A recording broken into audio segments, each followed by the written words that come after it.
Hello, and good morning. So, finally time for one of the weirder ones that came in yesterday. I just kind of heard it and automatically had to go into this whole thing. So, first off, we're actually going to edit one of these real quick. I was actually going through and editing it on the PSP for some reason, and it occurred to me the save file is right over here. So, Rakes was mentioning that this map up here, what is it? Not Crisero, but yeah, Lake Bordeaux. Basically, their abilities should still work on this map, just because swamp tiles still count as water tiles. So that should all be good. So we'll go ahead and save that. But yeah, so yesterday, Mr. ProCow was requesting to see Octopi, loosely based off of Ultros from Final Fantasy, going against a bunch of skimpy schoolgirls, although the closest thing is basically all of the massive cleavage classes. So, let's get this started without any further ado. Okay, wait, I'm in the wrong menu here.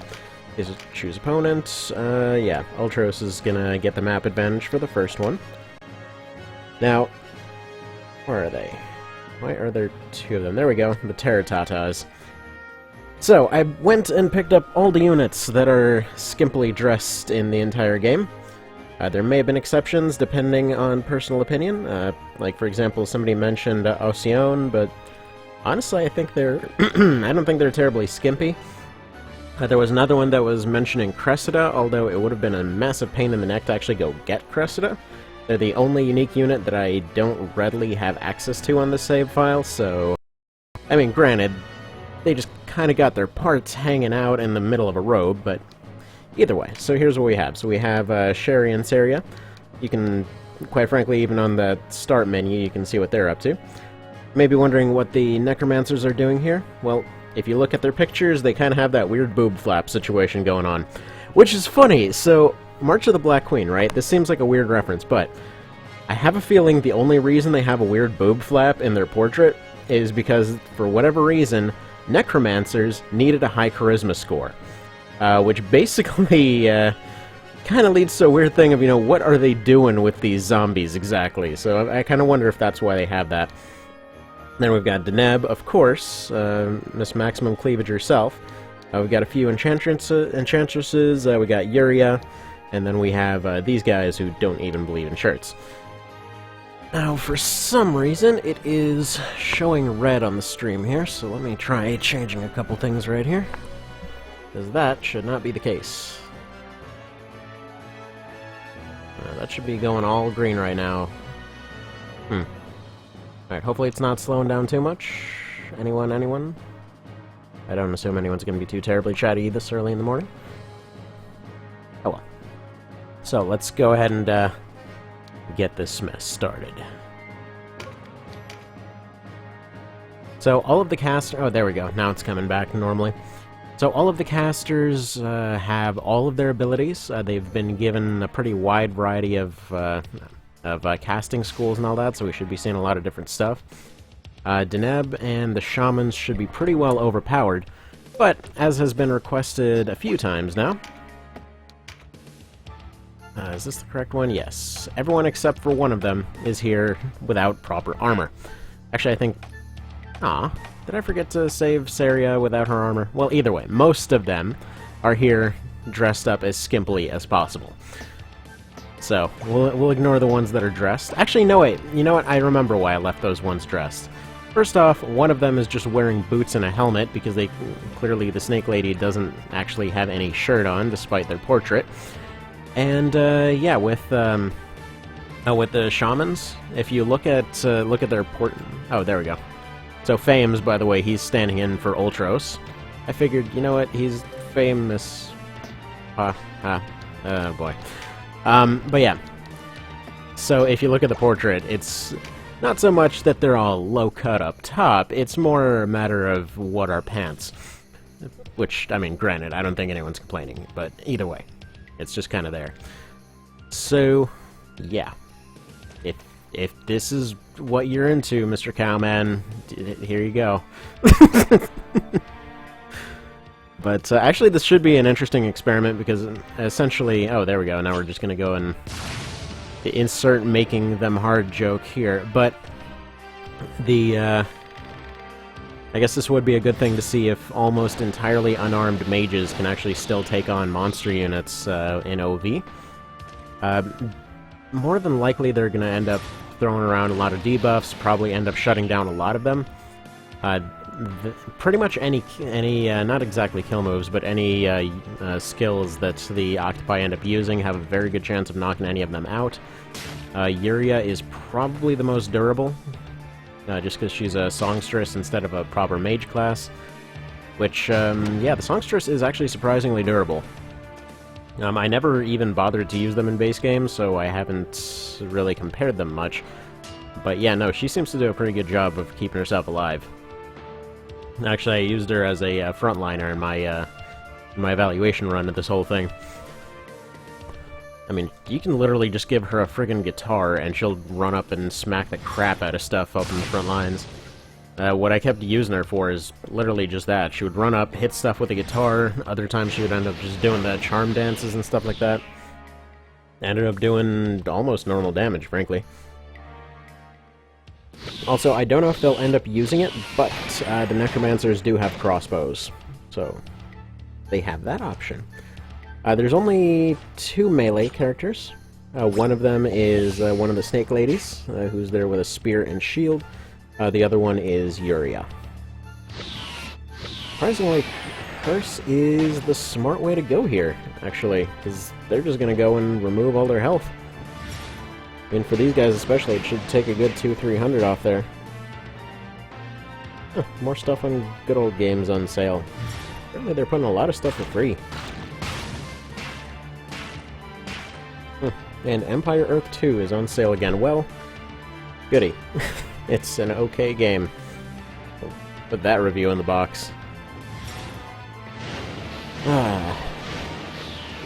Wonder if Cow will end up showing up to this one. Hope he does.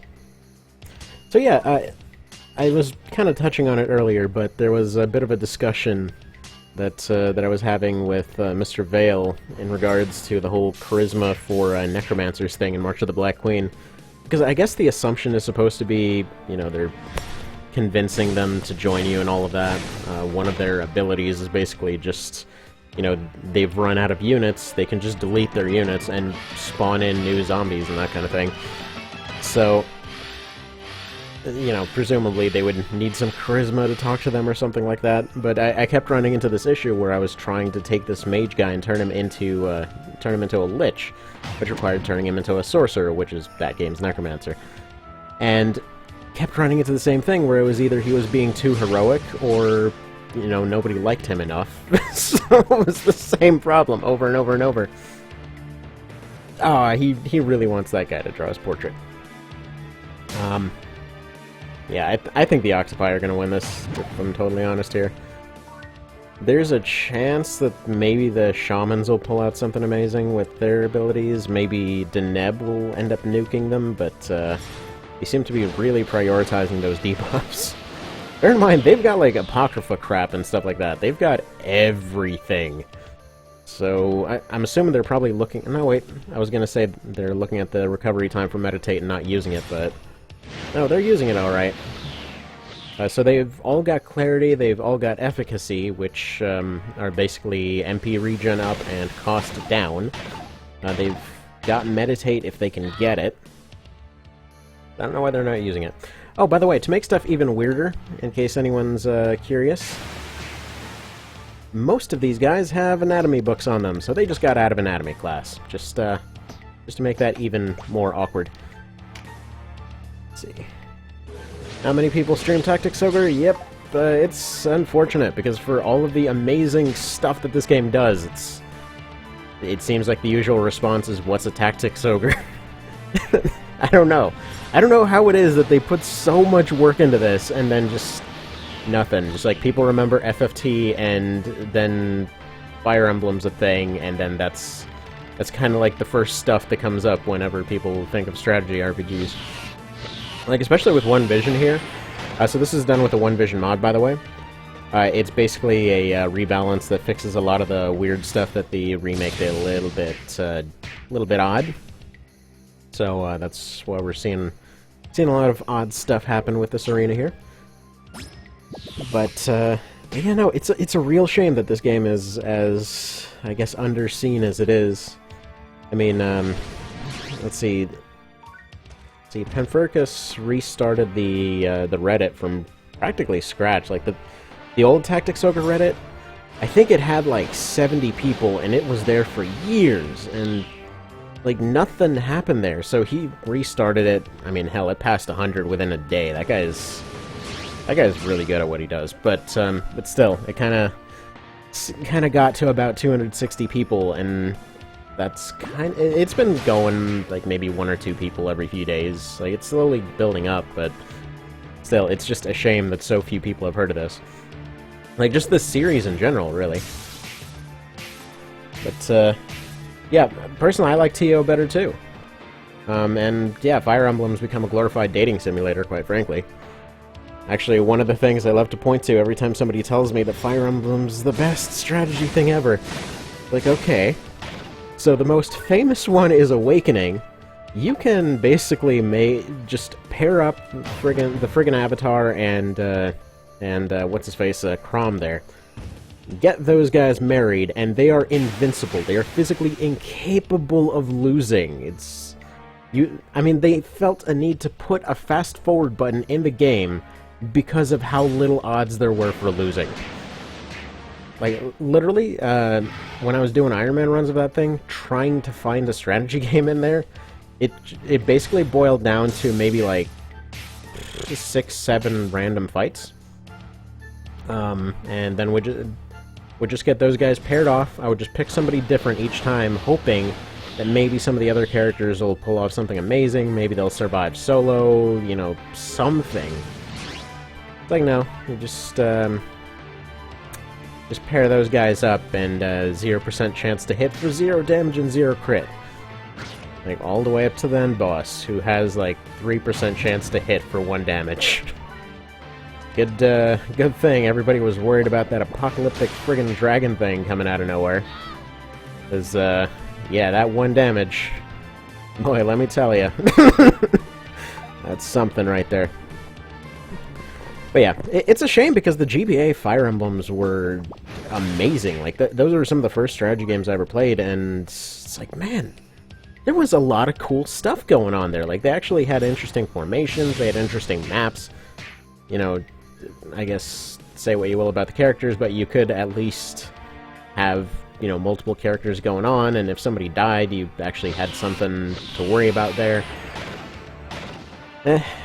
I've seen little bits and pieces of the newer ones, but I'll be honest, I'm not gonna go shell out like $150 for the full game, because they're like, oh, Route 1 is $50, Route 2 is $50, oh, and guess what, if you want to do this combination of the two, then it's another $50, and the price has not dropped since. Like, every once in a while, I still look up at the shelf out of curiosity, like, maybe it's gone to the bargain bin or something. But no, they're keeping the value of that thing insane. Yeah. As far as big map RPGs, yeah. Advance Wars is pretty friggin' awesome. Yeah. It's kind of funny, because with Fire Emblem, it seemed like they kept getting more interesting right before that decline happened. Like, I forget what they were called, but the ones that they had on the GameCube, those had a lot of cool stuff going on. Even the stories were good on those, and that...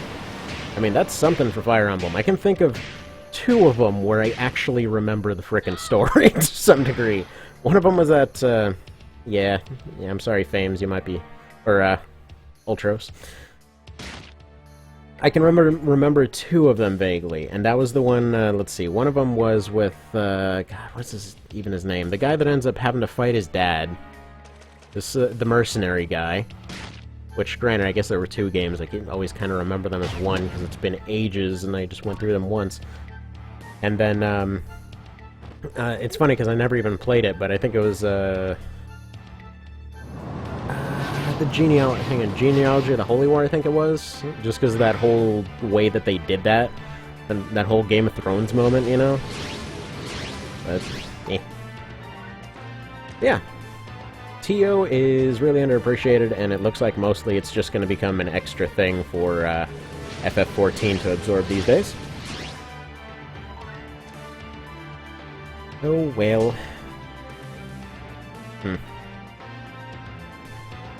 Yeah, no, as far as big maps go, it's a little bit surprising that Ogre Battle hasn't seen a resurgence to some degree, because honestly, it takes a lot of what Fire Emblem did, and in my opinion, does it a lot better and a lot sooner.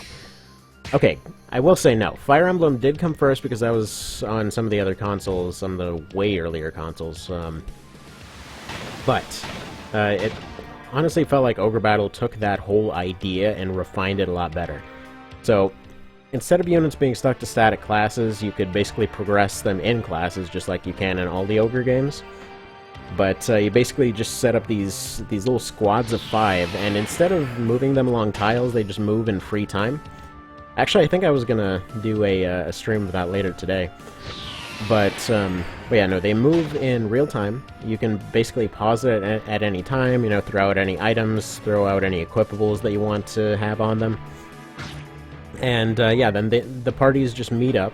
There's just squads all over the friggin' map trying to take towns, and so you take towns in order to build up your money. Every time you take a town, you get a card, which you can basically play for a one-time bonus later on. And you also get an item in a lot of cases. So, for example, the items are completely randomized. And my favorite example is that when I was setting up the ferry run, before I could even get the ferry run started, I already had the Ogre Blade and the Euros. Because they're just random drops, and some, like, church is just sitting there like, yeah, check it out, I got this sweet demonic sword in the basement, you want it? I think it's all powerful and crap. Like, yeah, no, the strongest weapon in the game. Just sitting in some church's storage closet. But yeah, no, it's really good. See, Effie started on the NES, so yeah. But yeah, Ogre really... I don't know what happened with Ogre, because they had 3 games early on. I mean, they had games on all consoles. You'd think somebody would have heard of them. Oh man, it looks like these octopi are really starting to have their way with the ladies. Although, you know what? That is a lot of dead octopi on the ground. Oh, yes, salamander. Nice. Deneb's cooking herself up some calamari here. Yeah, this might be another really close fight, actually. We've got 7 mages still standing, we've got 6 octopi still standing. Although the ladies have kind of run out of charms on their dresses, I think.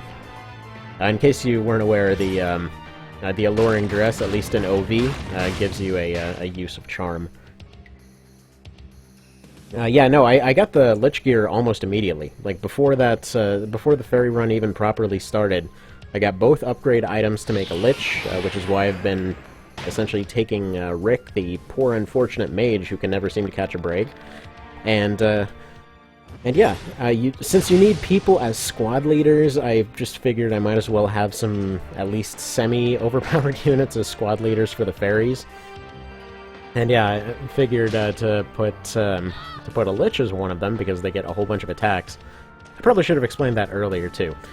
So, okay, unlike Fire Emblem, right? So, Fire Emblem, like, the 2 groups meet, each of them hit each other once or twice, depending on their speed score, and then that's it.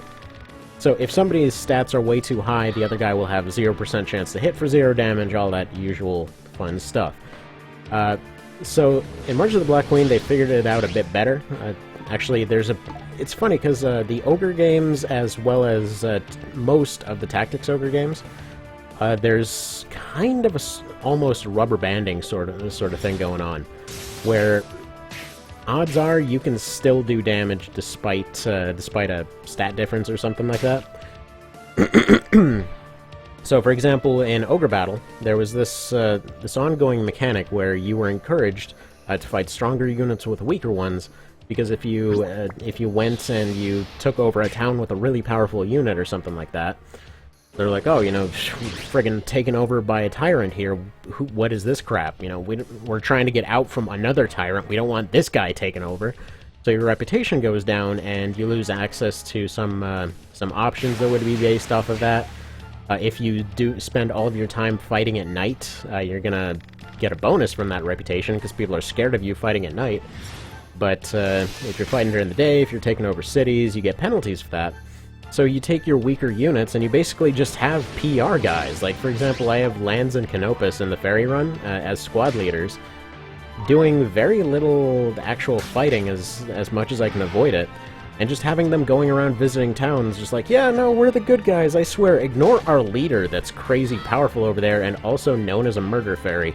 Ignore that guy, it's fine, don't worry about it. I know, they just fought like 8 squads on their own, it's okay. It's just fine. And I want to point out, like, the difference between the two, right? So, in OB, like, I take a really overpowered squad there, right? I intentionally make one squad ridiculously strong so that I can have them go and fight the majority of the battles.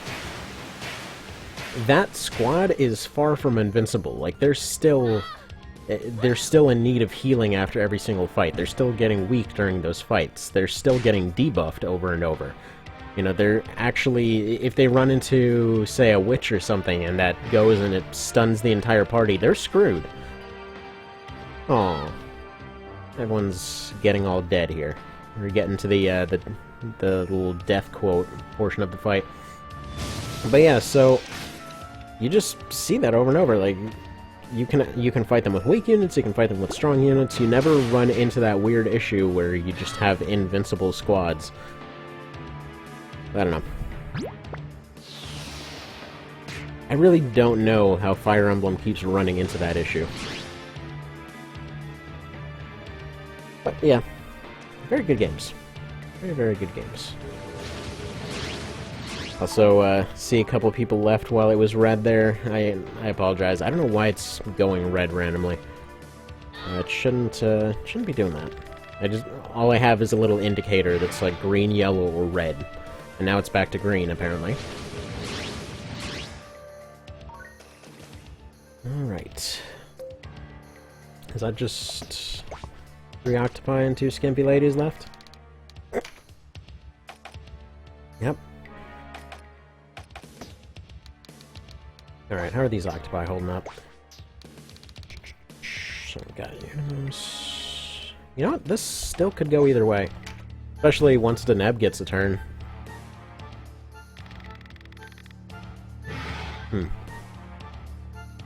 I'm pretty sure Deneb will be able to take out at least one of them. Probably with a salamander, yep. Deneb takes out one.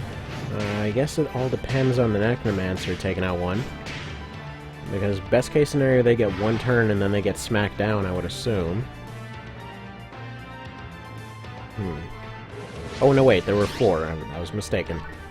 That last one just wasn't moving because it was bound. Derp. Which fades. Yeah, you're getting smacked. Now they can take 1 more hit. Yeah, you weren't being careful at all. You showed up. Have you seen what you're wearing, lady? I think your allies were a little bit too enamored by the boobies. You know, not that anyone can blame you. Such is just life. Okay, so Necromancer screwed this up, so unless Deneb is able to single out each of them and drop a salamander on them, I think the octopi might have had their way here. Yeah, well, yeah, the AI isn't the brightest, but, yeah, One Vision is very good with balance. Like, so far, a lot of these fights have been unusually close. I think the most one-sided one was just dragons versus griffins, and that's mostly because that's intentionally supposed to be that way. Griffins are a hit-and-run unit, whereas dragons are a tank unit. So there's really not a whole lot that was expected to go a different way there, though if the timing was just a little bit different, it's possible the Griffins could have maybe held in a bit better, gotten a better, you know, KD, as it were. But still. So we'll see, we'll see. There's also Griffins versus Cockatrices and Dragons versus Golems to do as well. Do that at some point. Yeah, that whole Angels versus Liches thing, I mentioned that a few times, but that's probably gonna have to be next week, because oh my god, that's taking forever. No, oh, okay, never mind, she can still do this. Come on, Deneb, show why you're the best weird body-snatching witch lady. Yeah, by the way, you know what's hilarious? So you don't get any kind of penalties or whatever for hiring Deneb in this one, or in, well, any of the other games, really. If you hire her in March of the Black Queen, people hate you. Like, you'll lose maybe a quarter of your reputation bar just right there. And I couldn't figure out why it bottomed out until somebody told me, like, yeah, no, she was kidnapping people and experimenting on them and turning them into pumpkins. Of course people hate her. Like, that you basically fight her as one of your early bosses, even. And yeah. So, if you forgive her, I mean, like, if you kill her off, whatever, she'll just come back with another body, but... Oh, man. All these evades. All these evades! Oh, just... Okay, if she puts a salamander in between those two, there's a possibility she can win it, or she goes for a firestorm. Yeah, by the way, her meditate is redonkulous.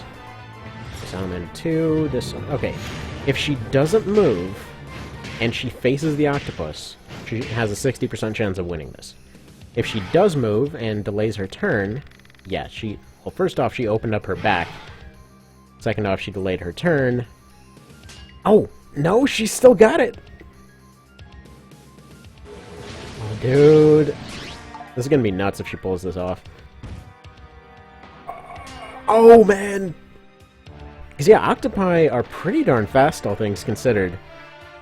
They just can't use any of their abilities unless they're on water.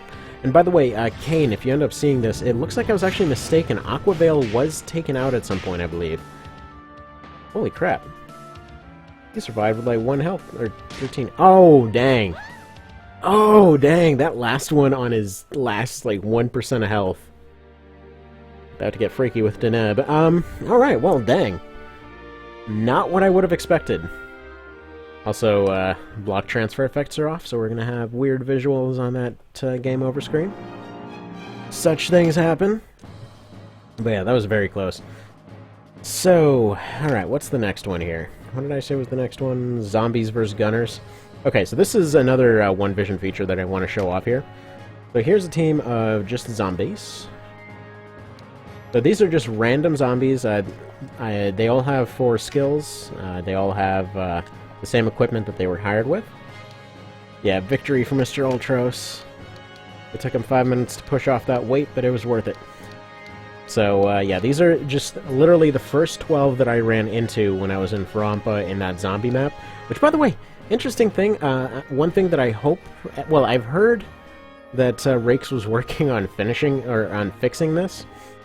But this is a perfect example of what in the hell were the original devs thinking exactly? Like, okay, it's a cool idea that you've got zombies, skeletons, and monster zombies as different things.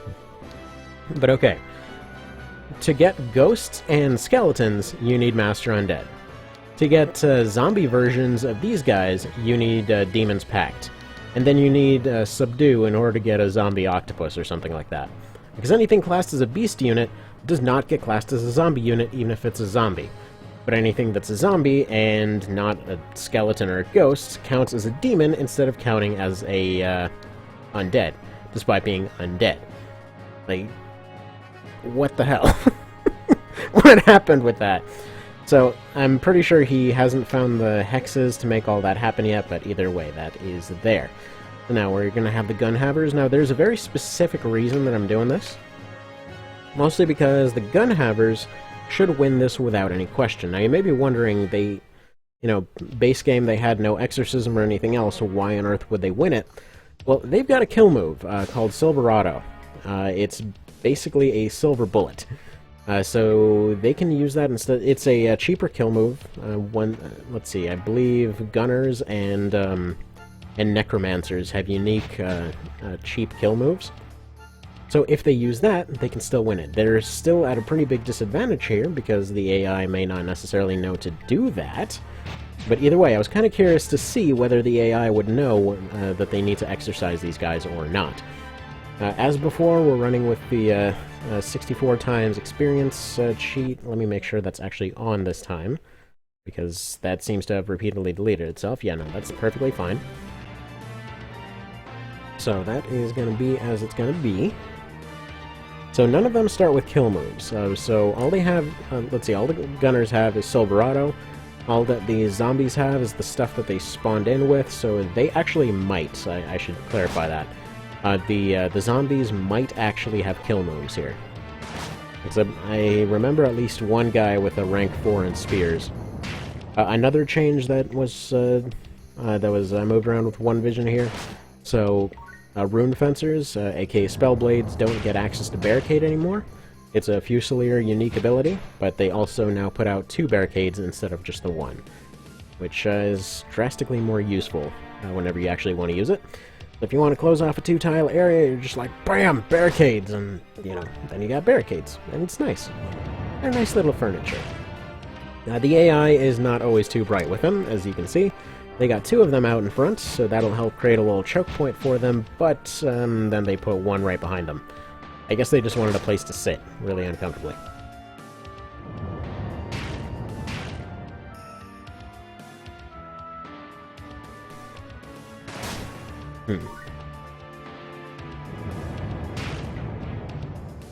And yeah, if another unit's there, obviously it's not going to do anything. So between these two, I have a feeling the zombies are going to win it, but we'll see how this goes. By the way, in case that guy is here, this does not count as the Resident Evil request, so don't worry about it. I haven't gotten a chance to do that yet. Let's see, currently there's the Resident Evil versus a zombie team 1, Chrono Cross versus Chrono Trigger, Star Ocean versus Wild Arms 2, Radiant Historia versus some of the mascots from Tactics Ogre. We've got let's see, all the Zenobians that went to Let Us Cling Together versus all of the Zenobians that went to OB64. What else was there? There's a bunch of them. I need to look at the list. I don't even have it here. There's a fair number. And yeah, if you want to see more of them, let me know. Oh yeah, Angels versus Liches, of course. That one's been requested a few times because it's such a massive pain in the balls to set up.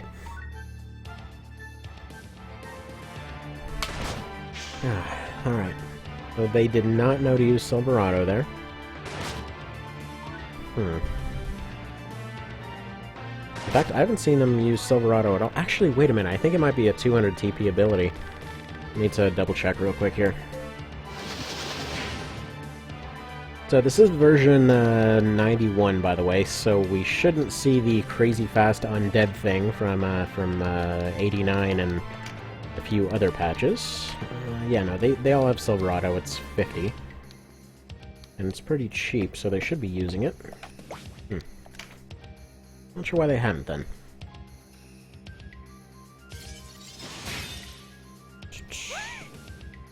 I'm assuming the next request will be zombies versus skimpy ladies. But who knows?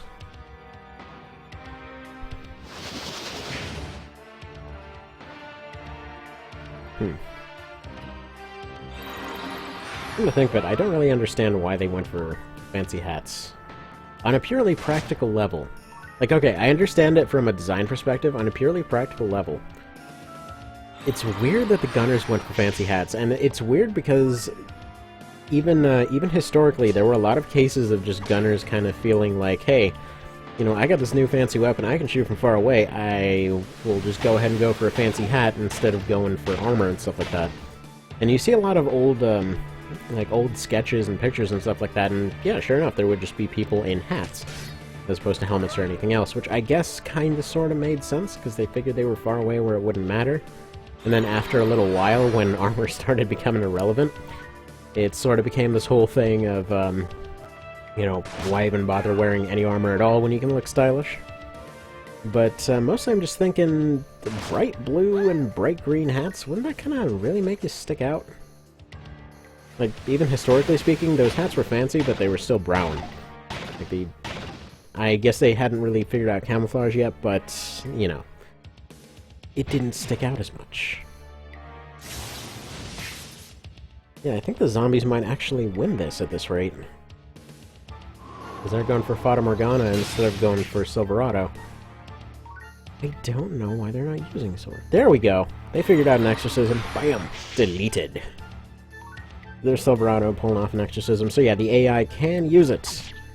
So, in case you're using zombies in-game and you're fighting a gunner, just know that they can exercise now. That's a good one to know. That's kind of why I went and just kept them with the abilities they were hired with. This did mean in some cases I had to give them 3 different abilities, because sometimes they didn't actually have the stuff that they should have spawned in with. So far, that's the only real holdover as far as One Vision is concerned. So yeah. People hate seeing brown in games? Usually, yes. I don't know, I really like when units are able to just look really drab and colorless. Like, for example, honestly, Knight of Lotus's sprites for a lot of stuff, easily my favorite. Oh, I guess Aegis doesn't work on zombies anymore, I forgot about that. But what was I saying here? But, for example, a lot of their units just look like washed out, like the soldier units, the sprite looks bright blue, but if you look at the picture, their portrait and stuff, it's all like washed out dark blue, and they look all like disheveled and stuff like that. I'm like, yeah, this guy I can believe came from that time period, because man, they don't look too happy. That looks exactly correct. And yeah, I think there were just enough Silverados here that they actually can pull this off. The zombies are cutting down their numbers pretty quick, but again, they are, just due to being zombies and stuff like that, they are a little bit underpowered compared to the gunners here. It's just a matter of they can keep coming back. So, yeah, the only ones that, okay, never mind. Completely scratch that as they lose 3 of them to kind of mid-percentage hits. But yeah, no, I was actually hoping that there was a different sprite for the gunners. Not necessarily brown or something like that, but it would have been really cool to see, I don't know, just some different colors on them. Which was somewhat possible. Lindell actually has a different color on him. He's blue now instead of bright green, which looks much, much nicer on him. One more thing that should probably be mentioned there. So as far as mass class changes, as far as changing their sprites and all that, it's not actually possible at this point. It sounded like it's something that he would possibly look into down the road, but at this point it isn't possible, just because every time that a unit is spawned in, there isn't a way to set up a code that says, hey, this particular class just came in, go ahead and permanently, change all of them to this, without causing a bunch of different problems, because then suddenly you have this thing running in the background at all times, saying, hey, change everybody to this thing. I mean, it's going to have issues one way or another, even if it does become possible. And actually, scratch that, it looks like the zombies are winning it. I will just go ahead and be wrong then, jeez.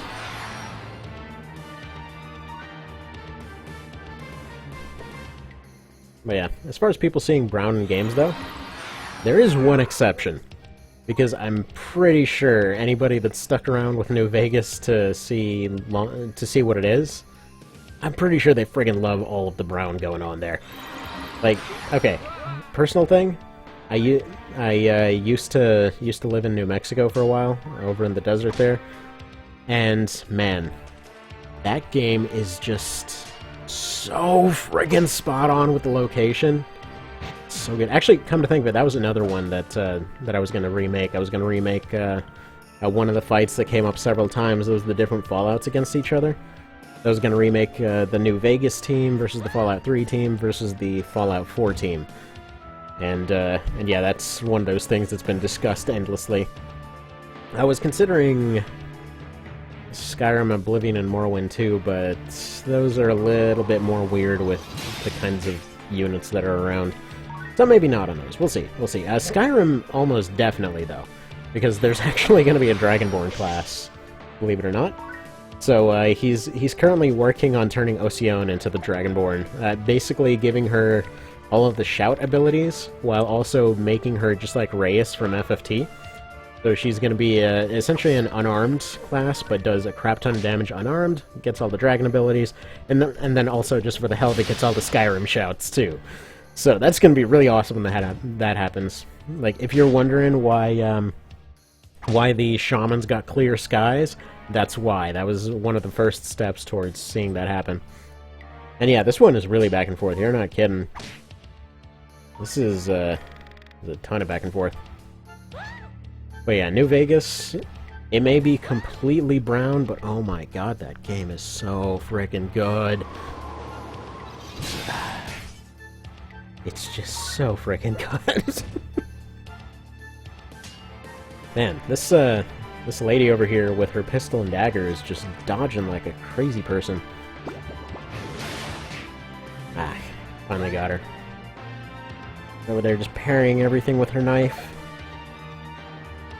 Yeah, this has to be it. Actually, let's take a look at their health, see what their odds are. They've got only 2 gunners left, about 2/3 of their health remaining. That knight is going to be a real problem for them. Octopus is going to be a problem. Yeah, no. They might take out Jillian, they might take out Mr. Aldebrand here, but I'm pretty sure the zombies got this. And yeah, no, Obsidian did amazingly on that one. Actually, come to think of it, have you ever tried either Tyranny or... what's it? Why am I forgetting the other one? Pillars of Eternity. I mean, both of those, obviously they delve into tropes every now and then, but man, those are awesome. Like, quite frankly, everything Obsidian has done has been friggin' awesome. For the most part. I'm sure they did some crappy stuff in between, but by and large, they've been amazing. So if you haven't played it, the whole deal that makes New Vegas so good is, while it does have the usual, you know, there's a bad guy over there kind of situation, who the bad guy is and who you, like, line up with, who you side with, everything else, all of that completely changes. So, like, in one fight, you're gonna have the same battle at the end of the game, but each run through the game is like this just long friggin' political thing where you're going and aligning all these different groups to different other groups and doing stuff for this, that, or the other. And you can wind up with the same exact character going through and just having a completely different game. Pretty much every single group can go one way or another. Pretty much every single character can affect the entire game. I've had several occasions where, say, a random character goes and gets themselves killed somehow, and that ends up changing the entire plot of the game. Because suddenly, you know, I can't help out this one guy, because I can't go down and pick up whatever item they dropped because they, like, jumped down into a Deathclaw pit or something. And yeah, suddenly the entire thing has changed. So suddenly I can't get one group on my side, so they end up siding with the other guys. It's so freaking good. So good. That sounds annoying, but it's so good. Alright, so this time we're actually going to go the other way around here.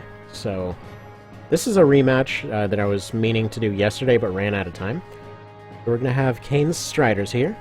This is an old gen team, essentially a remake of his SNES team, towards the end of the game. And they're going to be fighting Cram Fights here. The Cram Knights already exists. This is a remake of his team, of Mr. Bob Cramhole's team, with his first version, or his first run through One Vision.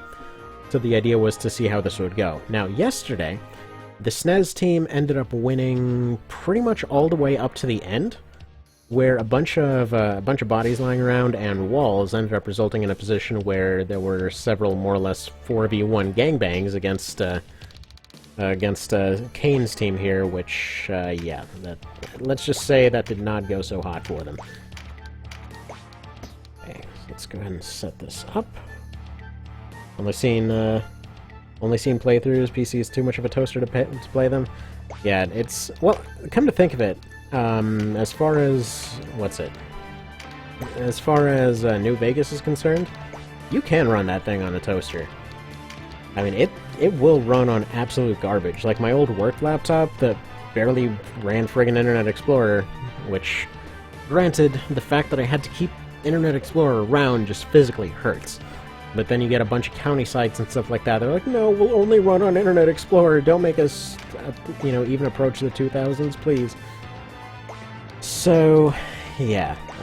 Let's just say it was a bit of an annoyance. Either way, point being, New Vegas still ran on that, with a bunch of mods, no less. And recording. So, there's that. Alright, there we go. Got all the AIs set, and now back to it. Oh yeah, so you'll see little text boxes come up. That's basically a thing saying that they're sitting in for another unit that would be there. Like, for example, he has a Lich named Finn on his team, so Rudlum is sitting in his place, because he was the only one that was a Lich. But I was actually going to do a thing for New Vegas maybe tomorrow? We'll see. Yeah, he has a ghost named Royd, so I picked up a ghost named Rose, and that's his lady friend, presumably. So yeah, what I like to do is every time that I have a run, you know, fail spectacularly one way or another, I like to go and put them through what I like to call Rogue Vegas. So I took New Vegas, right? And I put a ton of mods on the thing to kind of figure out some of the balance to be a little bit less abusable. Now I should clarify, the balance of the base game is actually surprisingly good. Like, there's still RPG stuff in there, but there's still realism in there. So you don't run into, like, let's say, the Fallout 4 problem of just, oh, friggin' Alpha Deathclaw nuclear supernova over here, and they're just there with 1 billion health, and you have a pistol that does 1 damage, and you're just there shooting at it for 84 straight hours. Yeah, that is not the case. It's a kind of game where, more likely than not, most things will end up dying pretty quickly if they get shot at. With exceptions to stuff like Deathclaws, for example, where it's mostly just due to the fact that they have really high armor, and if something gets past their armor, they'll still die pretty quickly because it got past their armor. That's how armor works. It makes stuff that was previously super killable a lot less killable. So yeah, it has a really simple and understandable armor system. It's one of the things that made it so good.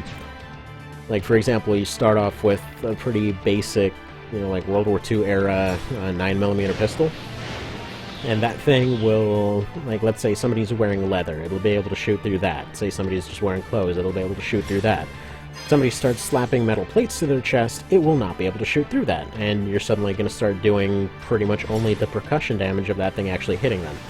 Which I think they translated to like 20% of the weapon's damage. So it'll start bouncing off and it'll give you a little shield thing like, hey, get a better weapon, what are you doing? But this also meant that they created a system where, you know, you found a weapon you liked, you could use it all game. You could just pick up a random... that starting pistol, if you look at a lot of speedruns and whatever else, that's all they use all game. Like, I absolutely adore when any game just basically says, okay, here's a weapon. This will be good all game. It will never get to the point where there's no point in using it whatsoever. I mean, it may become less than practical. It may end up dropping off in terms of stuff you can do with it. But you will never find this thing completely useless. It will, like, a gun is still a gun. Fallout 4's approach to that whole thing was just keep stacking on numbers, and you do get to the point where your basic weapons just don't matter anymore. Especially your, like, all your pipe stuff and everything else, you'll just sit there plinking at something forever, and it will do nothing. And it will be very sad. Like, 4, for all of its prettiness and, you know, good presentation, it is not enjoyable. Just 4 was not... I don't know. I hope it sold well enough to make the next one actually good. Like, I'll say that much. I know there was a lot of backlash that they got to it, and actually, if you've heard about Fallout 76 that's coming out, there were some bits of news that were saying that they brought back a lot of New Vegas stuff, so I hope they did. I really, really hope they did. I know that because they don't have Chris Avellone there, they won't be able to go and make it nearly as good. I mean, hell, even the second Pillars of Eternity that came out, it wasn't nearly as good as the first one story-wise because Chris wasn't there. But still, they figured out the mechanics, you know, there was still actually an RPG there. Actually, I heard PoE 2 was pretty fantastic, all things considered. But, what was I getting at here? Oh yeah, Abram was gonna go petrify a guy. Point being, RPGs need RPG stuff.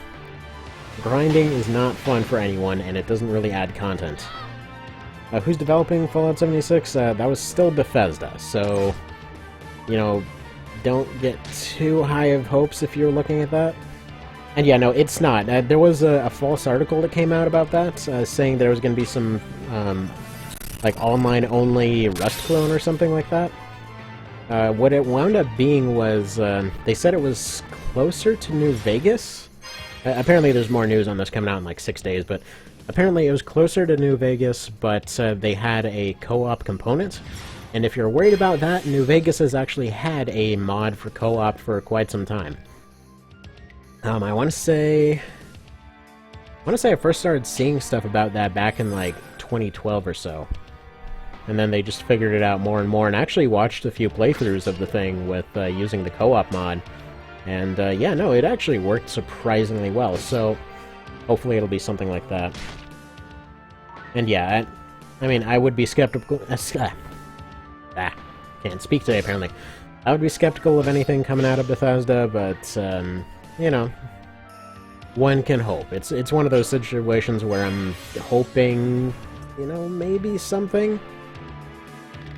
Like, the problem with 4 is that they were kind of riding way too much on the mods, and then tried... The mod support that was there for other games, or I should say the ease of modding, wasn't really there for Fallout 4, so even though they had a way to implement them supposedly easier, it still was way less functional than previous games. So like New Vegas, I'd been modding that for years, and... you know, no problems. If there's an issue, you likely know what it is. If the game crashes when you fire a shotgun, you know that it's shotguns that are broken. It's either going to be that particular gun, or it's going to be, you know, stuff in general. Like, I had one glitch a while ago where, for some reason, changing one of the weapon mods caused the model for the shotgun shell to change, so any shotgun that didn't fire out a shell, that one was fine, but if one dropped one on the ground and it touched the ground, it crashed the game.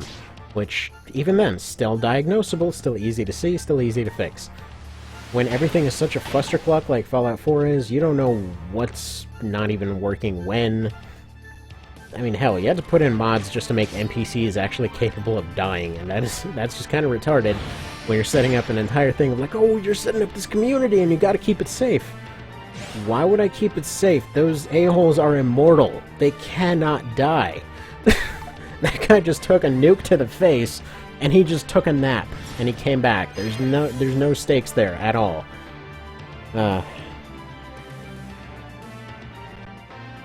And yeah, Bethesda for sure. They've done a lot better stuff than many. That's absolutely true. Like, honestly, even, for example, like, let's say Skyrim, right? It easily a boiled-down, weird version of its predecessors. Still a good game. Like, honestly, I've had a ton of fun playing that, even if I didn't think it's an RPG anymore. It's still something, you know? They do stuff, mods come and fix it, but at their core, they're usually good. The only exception so far, in my personal opinion, has been 4, which was... I don't know what... They felt... I felt like they were trying to take the kind of comical approach that, that let's say 1 and 2 did. They tried to take that same visual style, which was chosen... Let's just say it was chosen for completely different reasons, because with 1 and 2, the reason that they went for that kind of style is because it was easier to see. So all your weapons were oversized and all that sort of thing. And it made sense, because you had an isometric view. It was easier to see what was going on then. You know, you could see what weapons people had, and it looked funny in the context. You know, this friggin' sprite gets completely blown away by an SMG or something. And okay, it works because it's, you know, this relatively realistic-looking person, and they're just, like, getting completely peppered and blown to pieces, and it looks super insane. So, there's that. And it looks cool. It's all good. When they came back and said, you know, with 4... you know, we're gonna go for kinda sorta realistic-looking people, and then comically oversized guns for some reason, and it looked super cartoony, but the story still tried to take itself very seriously, and it tried to make jokes, but very few of them landed, and then you had all the performance issues on top of that, and the fact that so many of the mechanics were just like, hey, would you like to go grind a bunch to get higher numbers? And that was it. Like, half the friggin' perks were just stuff where you got higher numbers, just like Fallout 3. Which was okay when 3 was around, and at the time and everything, because it still had other stuff going on. But, by the time 4 rolled around, you know, better stuff was expected, especially after New Vegas. It's just, like, for example, my first time through, I went as a speech character, and it started off fine. Everything started off fine there. I always like going for a kind of negotiator type of person. It's like pistols and speech. Those are the two that guy always goes for. And then maybe a third one for repair to some degree if it's relevant, which it absolutely wasn't in that one. But anyway, point being, so now going through this whole thing, and every single speech check, I'm like, oh, you've got good odds of doing this thing, and then it still fails anyway. And I go back and I reload it and I check again and again just to see what the different outcomes of the different speeches are. And 9 times out of 10, it's just like, you got one less guy to fight in the fight. Everyone else is still going for it. Or the best example, the Silver Shroud questline. You basically have this guy that's like he's a comic book writer, and you basically become the character that he was writing about. It's one of the few that's actually memorable. And yeah, so you show up, and all the speech options are just basically talking in character. And then at the very end, you have a moment where this writer guy is captured, and he has a gun to his head. If you try to go for any other approach than speech, he will die. There is no question about that. I've tried every single approach that I could think of, just to see the limits of where the choices were in that situation. So you start off with a pretty, like, long visual range of that entire situation. So you would think, okay, maybe if I snipe the guy that's aiming at him, and then snipe the others, maybe I'll do that. No, the moment that your shot hits him, the NPC you're trying to save just explodes. Like, the way they would have done that in New Vegas is that they would have basically just had the guy in a sitting position, for example, and if you shoot at one of them, they would all start shooting at that guy, but if you shoot them all first, he would be safe. So you could essentially take a sort of realistic approach of, like, do I want to go in diplomatically and try to talk them down? Do I want to try and sneak in and, you know, remove them? Do I want to distract them? But no, the only options were either you pass that skill check, which I was really annoyed because it showed up in green and failed it on the first time anyway, or he dies. Those were the only other options. Even if you slow down time, you use the right items to slow down time, shoot the guy pointing the gun at him, shoot his henchman, the guy would still just explode instantly, even if you fired all those shots at pretty much the same second. So yeah, it was weird. And I'm pretty sure they only did that because all the characters have such weird health pools that they probably would have had to shoot the guy 50 times and it would have been really awkward. But that's why you don't do the whole scaling health up super high thing and damage resistance and all that. It's just not fun. Either way, back to Tactics Ogre, right? So, yeah, this game's pretty darn fantastic, huh?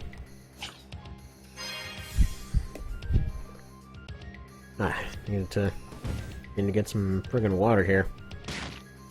A little bit too much talking without a whole lot of hydration. Alright, let's see how this fight's going, because I've completely lost track. Alright, so we have 2 of the... Interesting. So, yeah, Cram's team's still doing better here. If you're wondering, these are after they've already lost a few guys to timeouts. So we're just counting the number of standing units. Both of them came in with 11 guys. But it's interesting that, yeah, despite having 2 clerics, that these guys keep going down. Odd. I haven't played Suikoden Tactics, but I have played Suikoden 2 and absolutely adore that game. I heard mixed stuff about ST, though. What's the story there?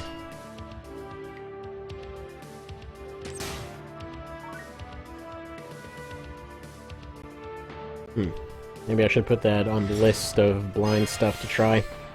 Because every now and then I just try to do stuff blind. And here I was hoping to tell Kane that his team had won under this situation. Yeah, I think he... Well, I missed the very end of his stream yesterday, but I know that he had just finished Palace of the Dead. And, yeah, wow, the whole POTD looked obnoxious in this NES version. It started off looking really cool, I should clarify. And I really liked how it was just like straight up random maps and everything.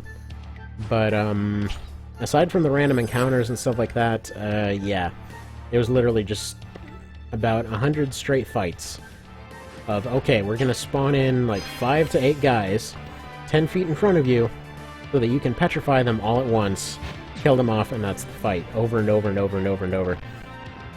Let's see.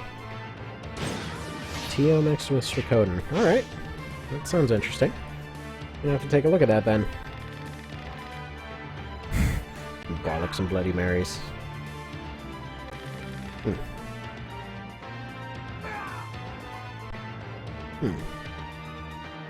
You're gonna have to remember to try it. Yeah, I absolutely love Suikoden 2. I never played the first one. I heard 2 was the best, and it was on sale last year somewhere. And tried it out, and it bugged me more than it should have. Like, normally, whenever there's an RPG, I tend to go completely neutral on the whole, pairing off your main character thing.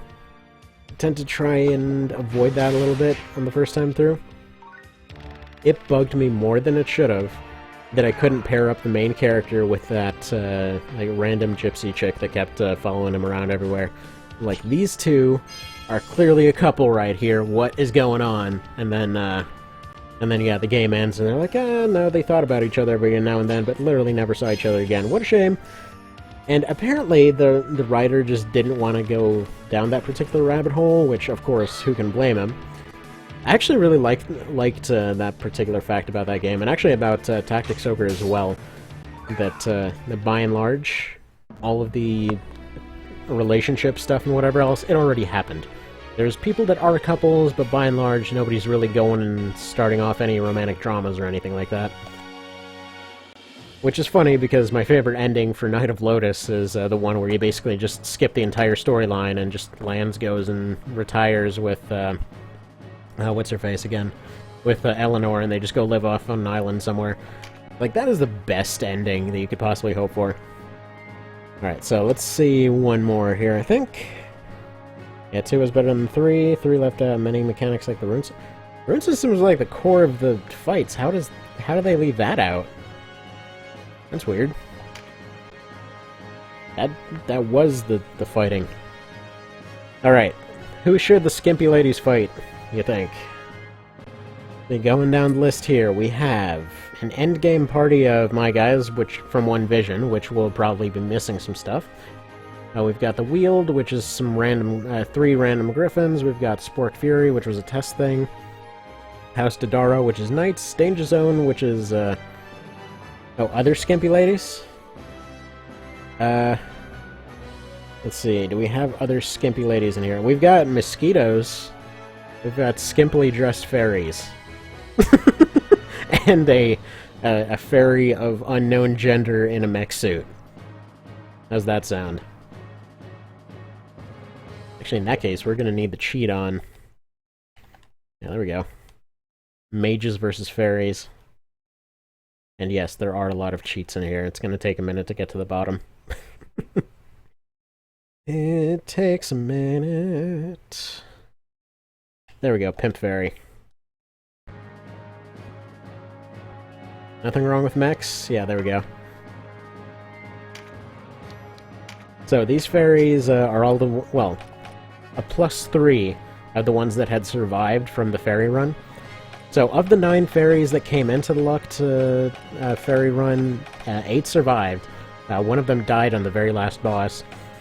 The rest just took some injuries along the way. And then I just picked up 3 randos and had them fill in what I was gonna fill in. I basically went into the Hanging Gardens, for some reason thinking that there was an extra step before going to the last boss. I don't know how I overlooked that, but we went in completely under-equipped, didn't have the right tier of casting abilities available, and also went in -3 units, so that was interesting, let's just say. So yeah, we've got Steve, the mechanized murder fairy. That's not actually denim, that's his mech suit. He's a time-traveling murder fairy type situation. We've got a few casters, a few rogues.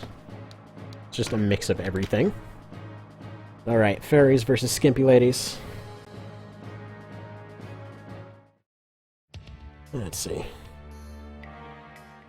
It's really different, not left out? Okay, fair enough. Alright, so this is the Skimpy Lady's actual map. I figured, you know, as per tropes, they should probably appear on a college campus, which this is the closest thing to.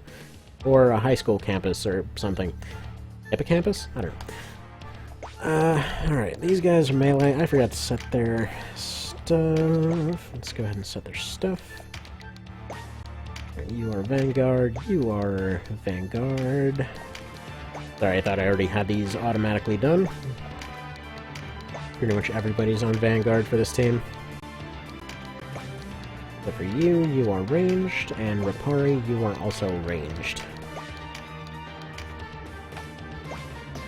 Alright, there we go. Carrying on. But yeah, I was kind of weirded out to find that Suikoden had just kind of dropped off the radar and they weren't planning to make more. It seemed like something that they would continue on for a while. Although that being said, it's probably gotta get to be a real pain coming up with another 108 characters for every single sequel. Although, how do they decide if some of them end up sticking around, you know? Oh wait, forgot to automate stuff. Also, that line for just wanting to watch, yeah, that seems pretty appropriate. Like, oh, I'll just watch from over here and liking the view. Let's see, really enjoyed Suikoden 3 myself. It changes things up, but I don't think it ruins anything. Well, good. Then they did it right. It was just the 3 Suikodens and then Suikoden Tactics and then that weird, like, mobile game or whatever it was, right? I think that's what it was.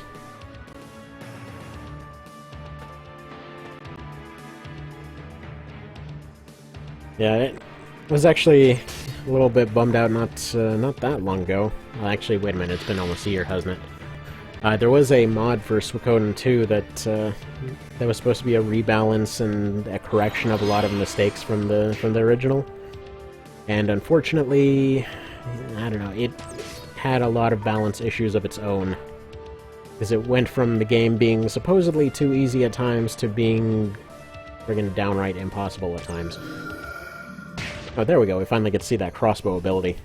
So it's basically a guaranteed shot plus wither. The company made Suikoden also made Final Fantasy, so probably oh, crap, you're right!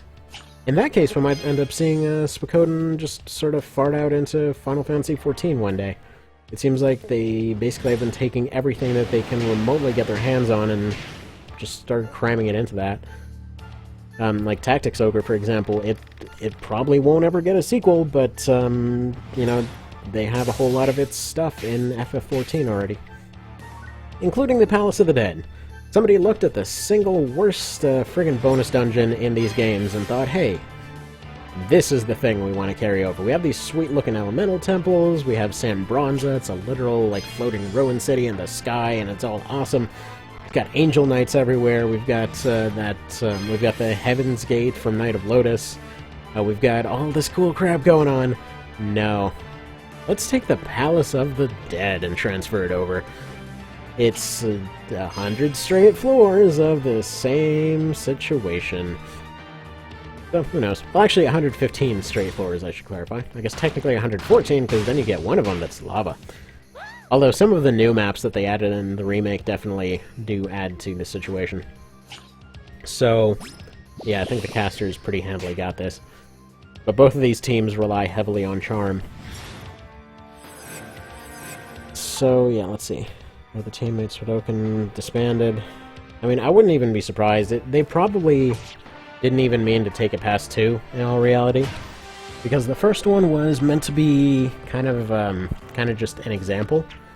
They weren't really sure how to design things just yet. So they're like, okay, we're just going to make an entire game, and then just take what we learn, and then make the game we actually want, which was Suikoden 2. Which is why that one knocks so many things out of the park, because that's the one they were actually going for. The first one was just their first foray into game making, as I understand it, or it was either first into game making or first into RPGs. Either way, it was a first of something. So that's what they ended up doing. They ended up making 2. 2 did awesome. Well, I guess 2 actually sold a bit like mold-covered nothing cakes, but Either way, people liked it, and that's when they ended up making more of them. Although, that's the case with a lot of things. Like hell, the PS1 version of Tactics Ogre ended up selling like absolute garbage and ended up getting panned by critics at the time because people thought it was ripping off FFT. It's like, no, that was... This became FFT. FFT wouldn't exist if it wasn't for this. Although, you know, they didn't seem to keep an eye on the pulse of their community at the time, and they weren't really paying a whole lot of attention to it. They just sort of farted it out on the PS1 and called it a day, so that didn't get clarified until much later, and obviously the damage was already done at that point. Also, the way that units throw the Valkenheim is still hilarious. They kind of end up picking it up almost backwards and chucking it. It's fun stuff. Fun stuff. But yeah, so I guess a lot of people were confused by the remake when it first came out. Like, I saw this one blogger go and post like, oh, they're trying to make their rip-off thing legitimate. Like, how long have you been in the dark about this? It wasn't a rip-off thing, it's a... Okay, so I mentioned this last time, and I'm probably going to mention it over and over again, but Final Fantasy Tactics was more or less made from the sketch that was the sequel to this game. They pretty much they took the whole idea that they were going for, because it was supposed to be a war between all of the countries that they had set up to this point, and then all of them getting over their war and then dealing with a second Ogre war. So that's what that was, and then apparently at the last minute they're supposed to pull out all that Zodiac stuff, and that's kind of the thing that turns it around. Which again, it all just ended up becoming FFT instead. Which, you know, better or worse, I guess. FFT is pretty friggin' amazing. So I guess they made the right decision on that one, even if it kind of killed the series, just because it actually popularized the genre. As for all the cool stuff going on, let's be honest, the SNES version, it had problems. It had some serious problems. Actually, I think a lot of those were showcased in Strider Kane's run recently, in which there's so much stuff that's completely imbalanced. Like, for example, if you've ever wondered why it is that Oberon and, well, why all two-handed katana moves end up petrifying, why that first kill move is a Petrify, it's because he was ludicrously overpowered with Petrify in the original. His entire run recently, through Palace of the Dead, about 90 of those 100 floors consisted of taking like 4 or 5 steps forward, petrifying the entire group because somebody decided it needed like a 9-tile hit area. So he petrifies the entire group at once and then just spends the rest of the fight wailing on them. Over and over and over and over and over and over. Like, that's it. The only time that there were exceptions were those 10 or something floors where there either wasn't a fight or there was 1 or 2 enemies that were immune to petrification. And in those times, he just beat on them with everything else. And there was also an interesting little tidbit that I found out about, which I kind of wonder if that's why we have the Void Ring in One Vision. If you're unaware about it, the Void Ring is one of the new OV items. It's basically you forego your ring or whatever else that you are using in order to have negative 10 weight, so you're pretty drastically faster. But anyway, apparently, for whatever bizarre reason, orbs made you lighter in the original, which basically meant that you could stack 4 orbs on something, and they would start taking turns extremely fast, but not only that, they would also get a massive bonus to their dodge, so you had a bunch of units that basically couldn't be hit by stuff. I don't know why they made it that way. It doesn't really make any sense for an orb to do that. It probably was meant to be a completely different item, but yeah, sure enough, if it works, it works. And it works unfortunately well. Alright, let's look at those death counts here. It's, as per usual, hard to tell what's going on. So we've got 2 fairies down, 3 casters down, or rather 3 skimpy ladies. You missed it before. They're all in their skimpy likes. you know, gotta be all flirty and everything. And they're trying to fight these mosquitoes off their college campus. And not even 5 episodes into this, and we're already delving into weird territory. But yeah, if you've got any other weird suggestions, just let me know. These are fun. Because you can, with One Vision as it is right now, unlike base game, most equipment is viable under the right situation. Like, even level 1 equipment can potentially be used all the way up to level 50. If you know what you're doing, and use the right stuff against the right stuff, you can even make utter garbage just to work all game. So actually, that was one of the runs I was going to start at some point. I have a save file for that level 1 equipment run. I was actually just going to start that one at Chapter 2 instead of starting from the very beginning, because honestly the beginning was pretty boring. You would have that stuff anyway, so it doesn't really prove anything up to Chapter 2. But then once that one starts, completely different story. And yeah, maybe it is fairy turf, I don't know. Maybe they were the ones that put down all the grass. Maybe it is literal fairy turf. Oh man. Maybe that's what happened after all these fairy runs. Just Steve retired and he started a landscaping company called Fairy Turf. I'm gonna have to ask Vale to put that into the weird fan fiction that's been going on for that run. That's perfect. Brilliant. Thank you, Mr. Sieg.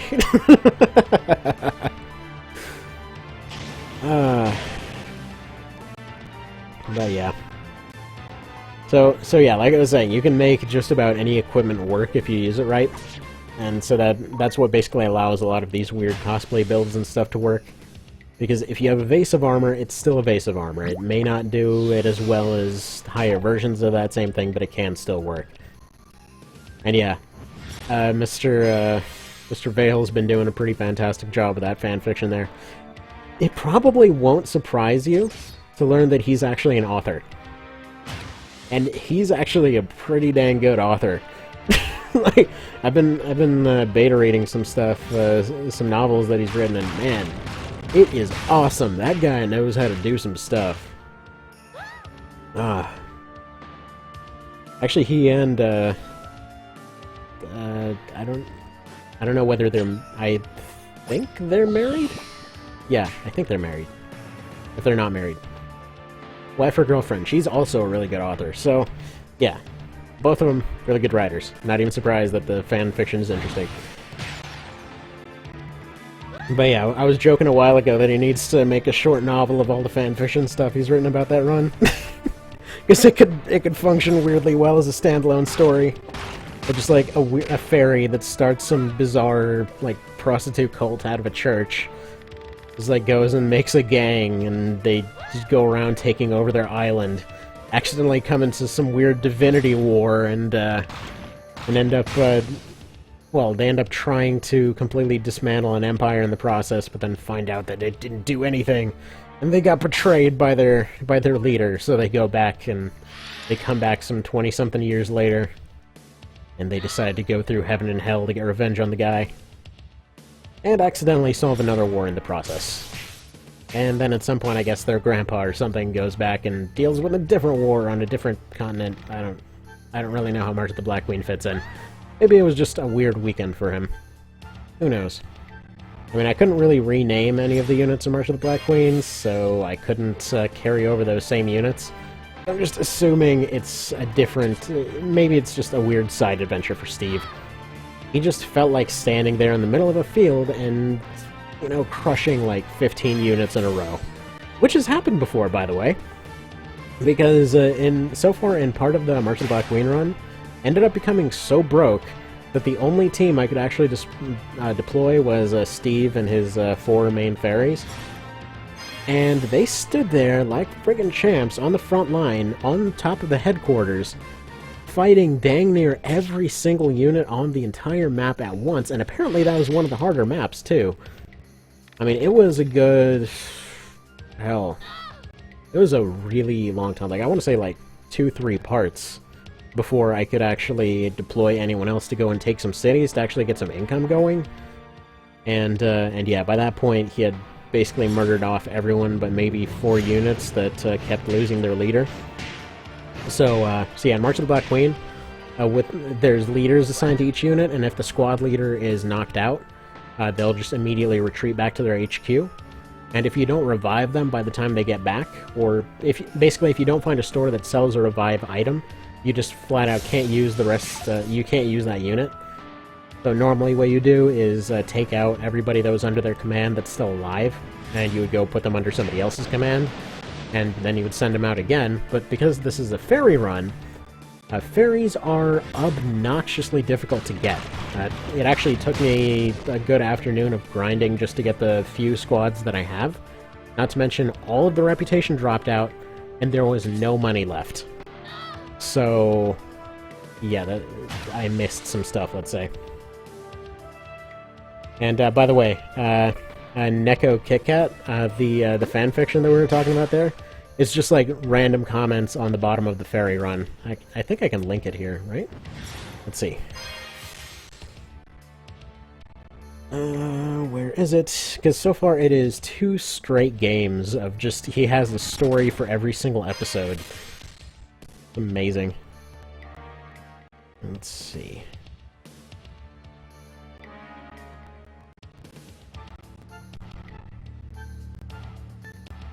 And now Lotus Ferry Run, where are ya?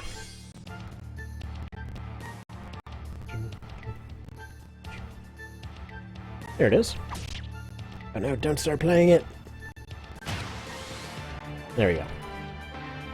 So this is where it started.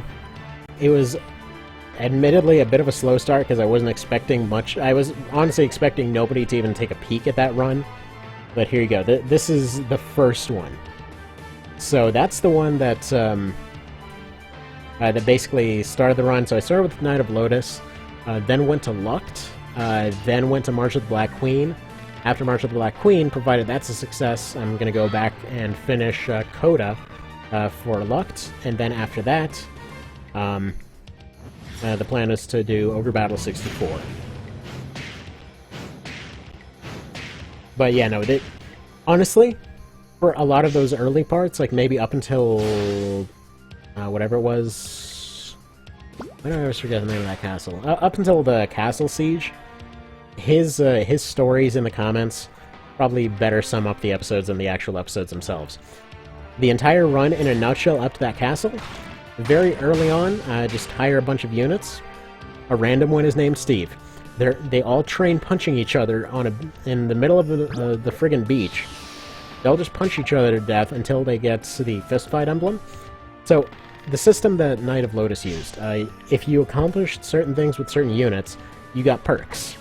And I don't know why they didn't carry that system over to other games, because the closest I've seen to that system redone is in War of the Chosen, one of the XCOM 2 DLCs. But yeah, no, basically, if you had units go and punch each other, normally their unarmed damage was like 1 to 5. But if they kill a unit using that, and training is just fine for that, suddenly they will punch as hard as if they were literally holding a claymore. So for example, if you give all of your archers fist fight, they will suddenly be countering for like 40s or 50s instead of the 1 that they would normally do. And in that game, health is actually quite a bit lower. Even the very last boss only has like 700 health, comparing to stuff like Lucht.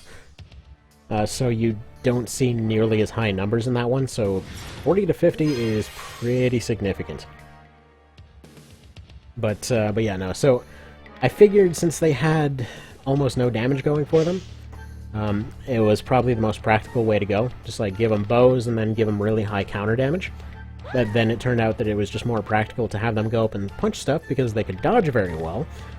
And then after a little while, it just sort of devolved into this weird fustercluck of just, who survived this week? Okay, whatever, give them anything, we'll just try to survive another fight. So I think the first casualties started coming in Formido. And then after that, they were actually pretty well constant throughout the entire game up until the castle fight, and oh my god, nearly the entire party got wiped in the castle fight. That mess was ridiculous. And there we go, Skimpy ladies defended their college. So, yeah, if you wondered if nearly naked chicks or fairies would win, I guess the power of boobs prevails, you know? Alright, let's see. We maybe got time for one more here, so let's see what we got.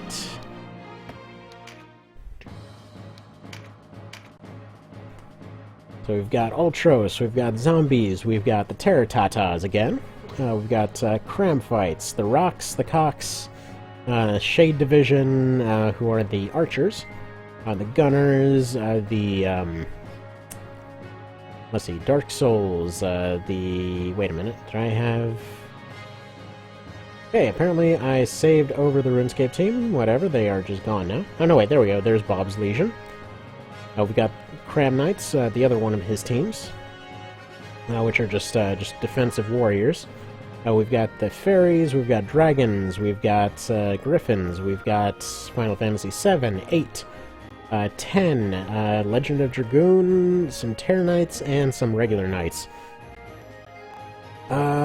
What sounds good to folks?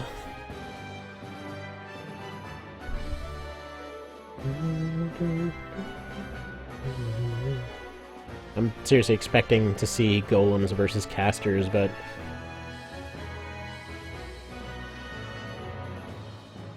I'm surprised. I'm surprised. Well, let me grab some coffee in the meantime. Get over here, delicious coffee. Yeah, I had a pretty disgusting moment the other day. Ended up finding one of my old coffee mugs, and apparently that thing had milk in it from like 4 months ago. Yeah, that's basically a biohazard right there. Actually, speaking of annoying things... Yeah, you know what, let's see casters versus the boobs. Why not? If no one else is gonna have a dirty mind, I'll do it, dang it. Ignore the names, it's not because of that, it's actually because it's casters versus... Actually, no, wait, it was supposed to be versus golems, not... Whatever. Who wants to see roosters versus naked chicks? Perfect. Exactly. That's what we're doing here. But okay, so... I have a neighbor. Obviously everyone's got neighbors, but... Let's just break down the situation here, right? So we have a, Oh, jeez, I forgot to set their AI. Rude. Dang it, me. Do it better. Melee... by the way, I should probably mention, none of these have been upgraded to the best of their abilities. They have... Well, I should probably say they have all of their skills, but they only have the ones that they came in with, Wow. Wow. I'm butchering every aspect of speaking right now. So they have only the items that they came with from the wild. So, for example, they have a Vicious Assault instead of a Savage Assault, they have a Ring of Might instead of a Seal of Might. In addition, they don't have any other rings other than the ones they started with, so they're all going to have basically identical gear. Okay, so... Neighbor situation, right? So, when we moved in here a bit over a year ago, there were a couple neighbors that introduced themselves, and they seemed nice enough. You know, they basically were saying, no, you know, they're on the poorer end, but they make stuff work, and all that sort of thing. Okay, fine, fair enough. I can understand that. We're also on the poorer end, making stuff work. And yeah, they seemed nice enough. Didn't really have any issues for a while. But there's only 6 parking spots in this building. There's 8 actual buildings. Everyone's got an assigned parking spot, and there's only 6 free parking spots. Now, those are supposed to be for guests that are coming by. Well, one of those spots was a handicap spot at the time, which makes sense. They have little clusters everywhere with 6 spots and 1 handicap spot. And usually 5 is more than enough spots for any guests that would come by, or if you're coming home and need to drop something off real quick, because these specific spots are right by the front door. You know, fair enough, usual apartment stuff. Well, for whatever reason, they end up going and they put up a second handicapped spot. They put a second one on the opposite side right next to the door. Like, okay, that's really annoying, but I guess we got another handicapped person or something. The other handicapped spot was already basically never used. There's somebody that comes by maybe once a day, gets in a ramp, and they go. That's the only time that spot sees any use, aside from somebody parking in there because there's no other spots, you know, to go drop something off or pick up their lunch or something. So, pain in the neck, right?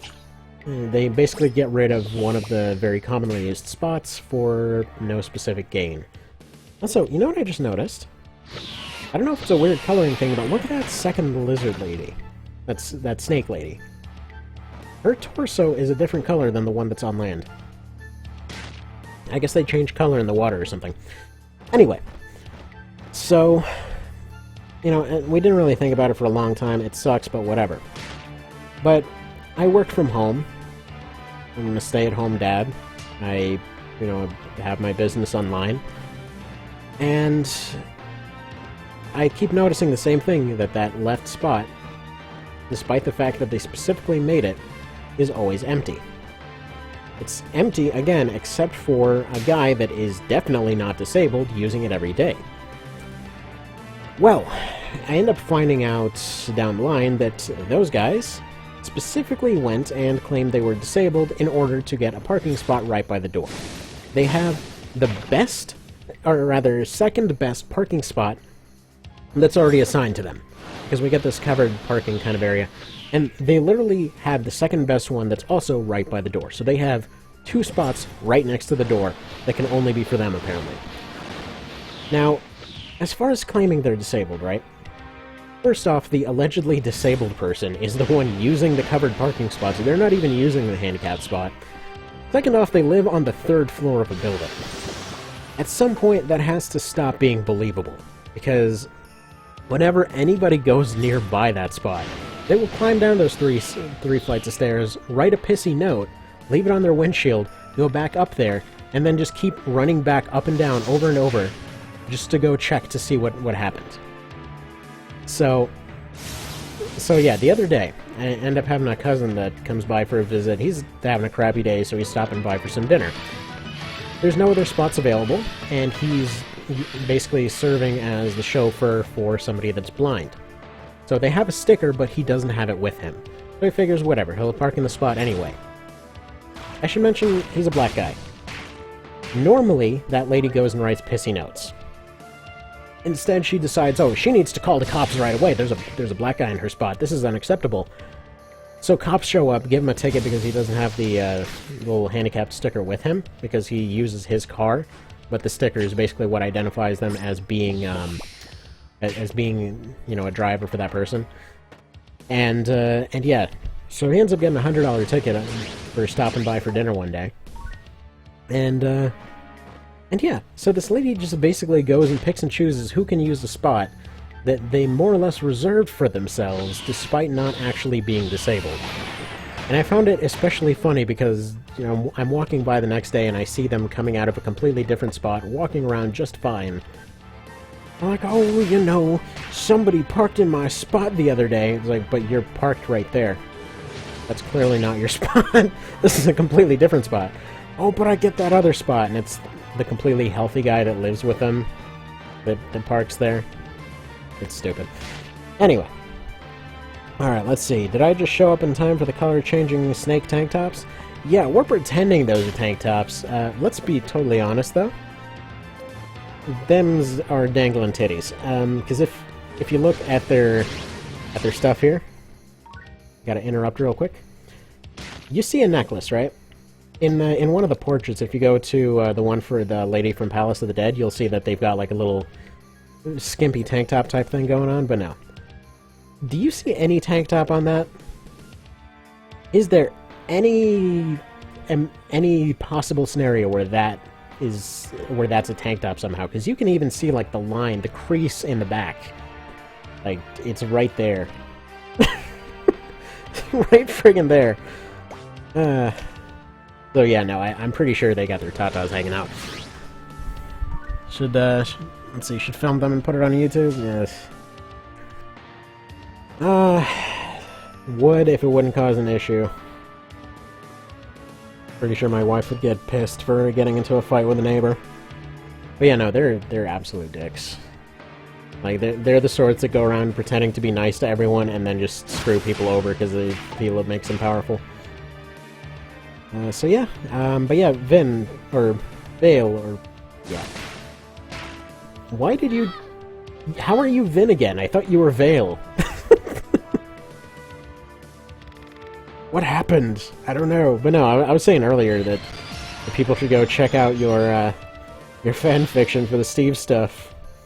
That you were a really good author, but yeah, no, you showed up just in time to see, yes, the cocks versus ladies. I know, but I wanted to see who would petrify more, whether it was the naked ladies with all their casting abilities or the cockatrices. So, yeah, it's justifiable. Don't worry about the dirty joke. It'll happen. Let's see. The Ultros team versus the casters, or the Skimpy ladies, they actually went down to 1-1. Deneb took out all but one of them, which survived with 13 health, and then kind of had its way with her. So, there's that. Also, I appear to have scared somebody off with that joke. Sorry. Let's see. What else? Yeah, mostly lots of charm and skimpy dresses going on. And, yeah, there's that. Oh yeah, there was another fun suggestion that came from this one. What was it? I don't remember. So we had the two Zenobian teams, and there was something else. I'll remember at some point, and it'll be the exact point where I completely forget to mention it again. But yeah, I would say so far the cockatrices are winning this. I should have used my pen name for my author chat and forgot to change it back to my real name. Yeah, true. True. You can just change that, by the way. I mean, you just go to the settings and change it. Like, for example, it was really confusing when I went and changed the name for the YouTube thing, and then couldn't use my personal email anymore, because I was suddenly getting answers back from people I was talking to of like, what's a coffee potato? Like, you know what, I'm just gonna get a new personal email, because this is gonna be hard to explain. So I just went ahead and did that. But, you know, you do as you do. Yeah, I think this snake lady with the spear might be pulling out some moves here.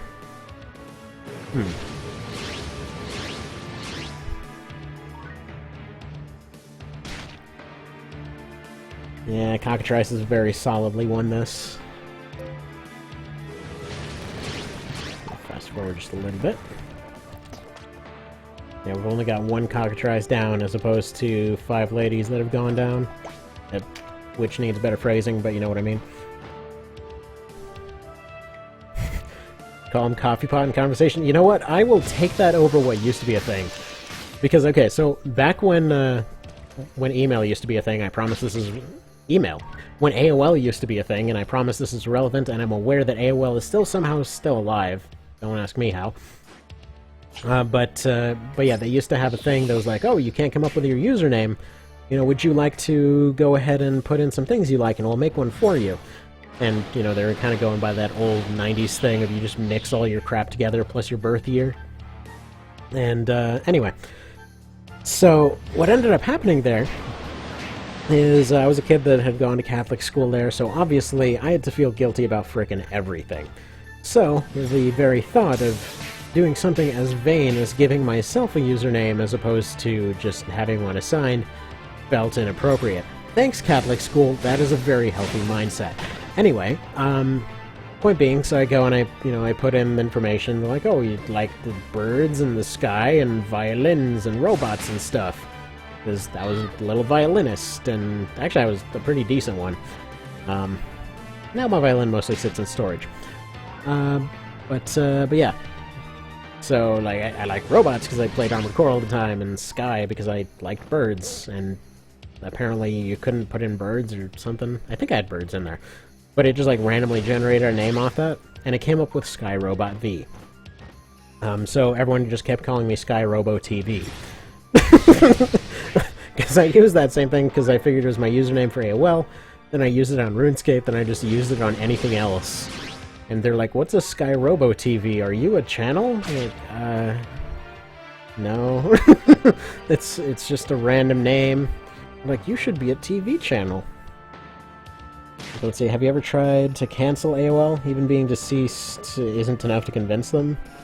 Mulling that they're veterinary people in the afterlife sending hunt. Yeah, probably. They're still sending out demo discs to this day. Saw somebody mention that the other day, like, you know that you remember the 90s when you had the friggin' pile of AOL demo discs all over the place? You couldn't avoid them. They just came in like the friggin' Hogwarts mail. Like, they just flew in through all the windows, they came in the mail, they came in your friggin' groceries. They sent you... I mean, I got sent home with 3 of them from school once. Who needs 3 different demo discs from school? What's the point? But yeah, no. It's, they tried a little too hard with that one. There's no avoiding the AOL. Yeah, there we go. See, look. They even stretched out their arm, and you could see, like, the line on their neck, where they've got the necklace on. But you could see the tatas, that's all I'm saying there. When they stretch out the arms, you can see the outline of the tatas and the line going down with the, where their belly would go. That chick ain't wearing a shirt, is what I'm trying to say here. They are definitely naked, I don't care what the art says. They can try to PG all that all they want. Actually, you know what, I'll show you a save file with what I'm talking about. As far as them wearing a tank top, because it doesn't look like that here. Although, I have a feeling they just never updated the sprite for the art. Just because that hair also doesn't look anything like the hair that they have. Made good shurikens, very true. That is very, very true. You could throw those things all over the place. It was great. It was an excuse to shatter CDs that didn't piss off your parents. Though, granted, mine was always pissed off anyway, but still, you know. You can shatter CDs for fun, and technically still breaking 0 on profit there. When we'd play games as kids, the little brother used to cycle through all the names of battle beasts, the old 80s action figures, Night Owl, Cutthroat, Cuttlefish, Bladeheart, Art equals deer. You never knew if you wrote them all down or had them memorized or what. And when we were a kid... See, I mean, from up until a few months ago, and he was still doing it. Awesome. Actually, come to think of it, I wonder if there's any relevance between those Battle Beasts and the Metal Band Battle Beast. Which is pretty friggin' amazing, by the way. Like, I don't know if you guys like metal or whatnot, but, like, Battle Beast is a thing that was around in the 80s and is still around today. That just does amazing music for a bunch of stuff that you wouldn't really think. Like, surprisingly, they have a bunch of songs based on Berserk. So, every now and then, and anytime anyone mentions the Dragon Slayer being in One Vision, I just have to send them a little quote of, it's time to meet the Dragon Slayer! That song's so freaking good. I have to put a link to that right now. I think it was it Blind and Frozen? No. It mistakenly shows up as Blind and Frozen. Beast in Black, I believe, is the song I'm thinking of. Let me look it up.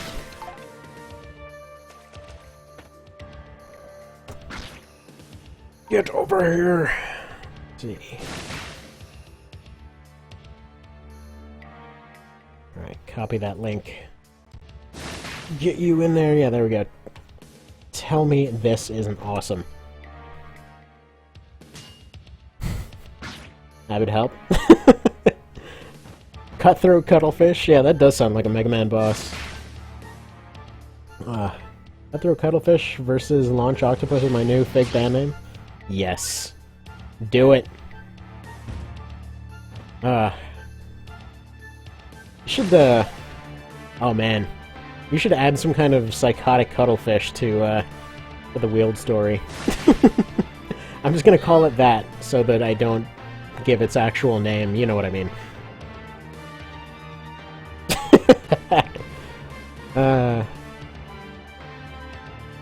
That's awesome. Alright, let's see. Let's see how this weird fight is going here.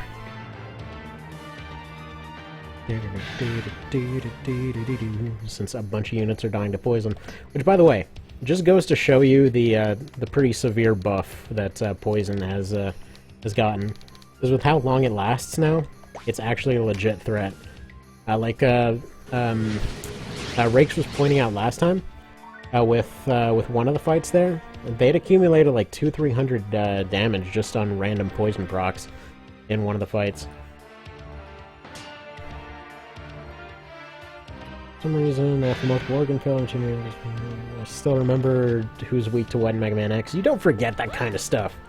That's how good it is, you know? And then you play mods, and that's what gets you confused. Seems like mods are the main thing to get people confused over what's weak to what. Like, for example, playing this mod and going back to base game 1 Vision for the other Iron Man run is absurdly confusing. It's,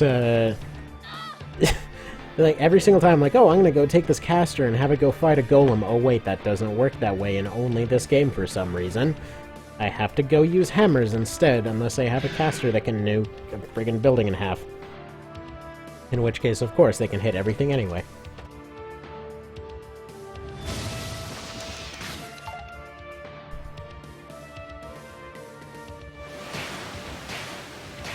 Oh, man.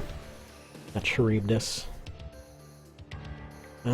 Yeah, I don't think the Skimpy ladies can pull us back. But it's possible. It's still a legit possibility, unless, no, they're dead. It's also coming to PC. Oh yeah, right! It is! Forgot about that. You sent me a link to that not too long ago. That, pretty much all of them are getting ported over or something like that. Ooh. Let's see how many is it. Is she gonna take out 3 of them at once? No, but she's gonna... almost. The other one's gonna die to poison. Yeah, that one's just dead. So, if you ever... Dang it, I was really tempted to shorten it there for a second, but, yeah. If you ever want an excuse to say that, Deneb just took off 3 cockatrices at once and wanted to shorten that down a little bit, there you go. Don't ever say that, though. That's really messed up. Actually, I will say, it's kind of funny, but when I was going and trying to find, like, different pictures and stuff to use for thumbnails, pretty much every other thing that I've gone and looked up has run into an awkward thing of just, like, hey, I want to find a cool-looking thumbnail, and then it's like, hey, did you say you want all the weird Rule 34 porn? Because I always keep friggin' filters off because I figure, you know, maybe there'll be something interesting from DeviantArt or something, and no. But I will say, Tactics Ogre conveniently managed to be the only one I've seen so far where it was legit just PG stuff. I'm like, okay. It's weird that the actual official Japanese artwork ends up having more questionable stuff in it than the actual Google search results. It's, interesting how that works out. No mind bleach needed that one. Alright, so, that'll be the last of the fights for today, but let me show you what I mean about that tank top thing. Alright, let's see. Oh, it's right here. Yeah, that one will work. Alright. Yeah, this is the right file.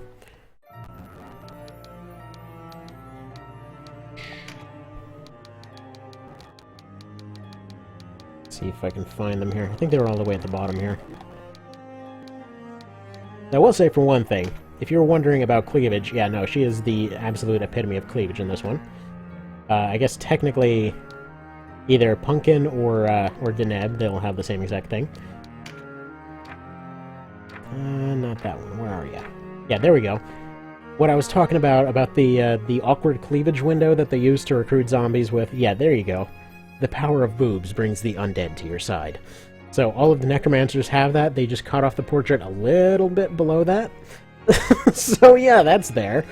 You know, they're completely covered up, except they're like, behold, boobies. And what else? What was I trying to show here? What is her face? Not Beelzebooth. He's just weird looking. Yeah, freakishly long nails, exactly. I don't really know what they do with all that. Oh yeah. This is technically Serene, but it's also Yuria. The same exact picture, but, like, dude, that's really sticking out there. You use that as a shelf. Was it Zadoba? Yeah, there we go. So in this one, you can see, they've got like they've got their shirt and everything, they've got sleeves, they've got a necklace thing. You can kind of see the necklace thing. You know what you don't see? Any of the rest of that, because they are not wearing shirts. Also, for supposedly being Medusas and having snake hair, that just looks like dreads. I don't know. They, I have a feeling that they just never got around to updating the original, wouldn't be the sprite? Either way. Just saying. Them ladies, naked. Very naked. And I think we can go ahead and, leave it at that. Yeah, Gilbald is... Oh yeah, no, Gilbald does show up in this one. I forgot that, Gilbald actually shows up. You can recruit this guy in March of the Black Queen, by the way. But yeah. I think we'll be able to leave it there. Unless I'm forgetting something. Yeah, the only other one was her, and she's not exactly playable, so there's that. And yeah, so, Mr. Cow, I don't assume Mr. Cowmate is this one, but hopefully he'll see this after the fact. Gilbald... is he? I think Gilbald just gets mentioned. I don't know if he's actually in any of the endings. Does he actually get screen time? Because I seriously do not remember him even showing up aside from just being mentioned. Yeah, exactly. They're not naked. They're tactically distracting their opponents. Very true, very true. It is exactly true. And then somebody was saying about her, which, you know, no, she's clearly covered up. Oh, you know what? The other one that I'm sure somebody's going to mention here. See if I can find them. There we... no. Wait a minute. I'm trying to find Cressida. Oh, she's here somewhere. Yeah, there we go. So I'm sure somebody's going to mention her and the whole flopping out the front parts thing. But, you know, A, they would have been a severe difficulty to get, and B, it's not as prominent. It's obvious that that's what they're going for, but it's not as prominent. Not to mention, comparing with everybody else, I'm assuming there's probably an age thing there, and we don't want to get into that. Okay. But yeah, exactly, meta. They're pretty darn good. Like those guys. Good stuff. Was it Veldre? No. I don't know. I literally just was going through all of these and just, like, picking all the units that had cleavage. That was the idea for that whole team. Don't blame Mr. Cow. It's all his fault. And, yeah, just, I guess if you have any other requests, just go ahead and mention them. Literally, dang near anything is on the table. Because, again, with OV, just about anything can be remade somehow. And we have another 70 to 80 something slots to fill, so go for it. Whatever comes to mind. Anyway, I gotta get going. Actually stayed a little bit longer than I was planning to, but yeah. Thank you for showing up, and I will see you folks next time.